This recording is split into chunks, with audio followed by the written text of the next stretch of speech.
Telo volana taoriana ny nanoloran'ny gouvernemanta ny antsoina hoe engagement tamin'ny filohan'ny République Andriamatoa Rajaonarimampianina vao tokony tanterahana ny tombana na ny évaluation. Io moa no faneho-kevitra izay noentin'ny Premier ministre lehiben'ny gouvernemanta Andriamatoa Jean Ravelonarivo. Telo volana zay nandraisan'ny gouvernemanta zafady ny fanolorana ny engagement tamin'ny filoham-pirenena dia ny 3 marsa 2024 dia manao kajikajy isika mbola veriketra satria efa niteneniko zay maly fa any amin'ny 3 ny volana jiona vao tonga ny 3 volana any isika vao miresaka ny atao hoe évaluation suivi évaluation andretraretra sy ny gouvernemanta tarika am'izay fotoana zay zany dia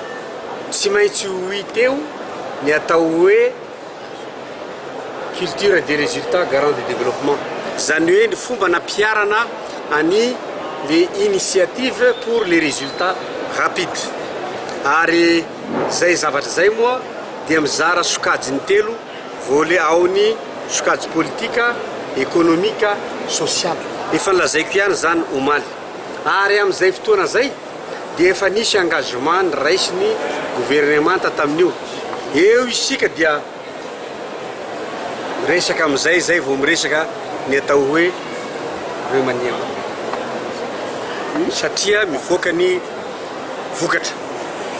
fa raha mahita an'le gazety anankiray amin'ny teny androany hoe tsy misy izy ny premier ministre ny remaniema gouvernemental mialatsiny aho fa tsy niteny an'izay omaly.